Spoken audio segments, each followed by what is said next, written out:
একাত্তরে আমাদের কোনো ভুল যদি প্রমাণিত হয় ক্ষমা চাইব, বললেন ডক্টর শফিকুর রহমান। বাংলাদেশ জামায়াত ইসলামের আমির ডক্টর শফিকুর রহমান বলেছেন, একাত্তরে আমাদের কোনো ভুল সন্দেহহীনতার ভাবে প্রমাণিত হয় তাহলে আমরা জাতির কাছে ক্ষমা চাইব।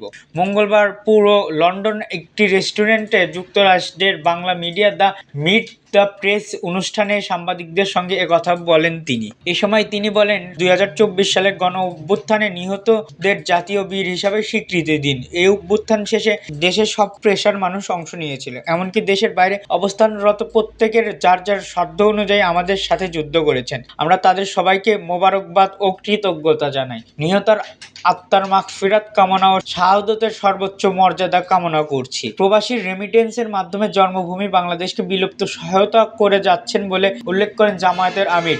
মনিটারি রেমিটেন্সের পাশাপাশি বাংলাদেশকে ইন্টেলিজেন্সি রেমিটেন্স পাঠানোর জন্য আমি অনেক প্রবাসীদের কাছে আবেদন রাখছি। ইন্টেলিজেন্স রেমিটেন্স বাংলাদেশের বুদ্ধিভিত্তিক বিকাশে বিরাটভাবে সহায়ক হবে। এভাবে স্বপ্নের বাংলাদেশ গড়তে প্রবাসীর অপরিসীম অবদান রাখতে সক্ষম হবে। বিগত লাগামহীন দুর্নীতির কথা উল্লেখ করে ডক্টর শফিকুর রহমান বলেন, যে পরিমাণ উন্নয়ন করা সম্ভব হতো সেই পরিমাণ কিছুই হয়নি। বাংলাদেশের উন্নয়ন প্রকল্পে যে পরিমাণ ব্যয় দেখা হয়েছে, আমাদের দেশের অন্য সেই ধরনের উন্নয়ন প্রকল্পের 3 ভাগের 1 ভাগ ব্যয় সম্পূর্ণ হয়েছে। আমাদের দেশে সময় মতো কোনো প্রকল্পের কাজ শেষ হয়নি, একের পর এক সময় বাড়ানো হয়েছে, আর সেই সঙ্গে বাড়িয়ে দেওয়া হচ্ছে প্রকল্পের ব্যয়।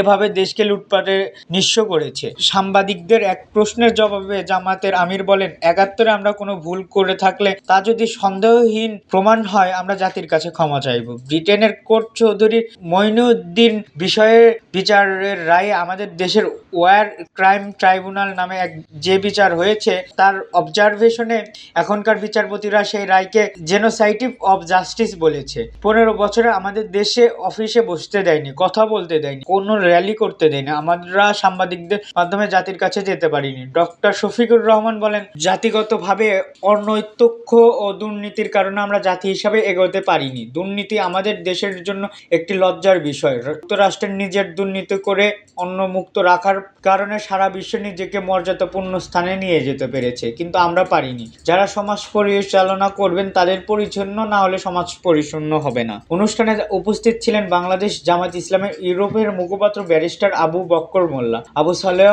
পরিচালনায় অনুষ্ঠান কোরআন তিলাওয়াত করেন ইমাম উদ্দিন। দেশাত্মবোধক গান পরিবেশন করেন শিল্পী কামাল হোসেন। যুক্তরাজ্যের বিভিন্ন বাংলা মিডিয়ার অর্ধশতনের বেশি সাংবাদিক এতে অংশগ্রহণ করেছিল। এতক্ষণ আমাদের সাথে থাকার জন্য ধন্যবাদ। পরবর্তী আপডেট পেতে আমাদের চ্যানেলটি সাবস্ক্রাইব করে পাশে থাকা বেল আইকনটি বাজিয়ে রাখুন।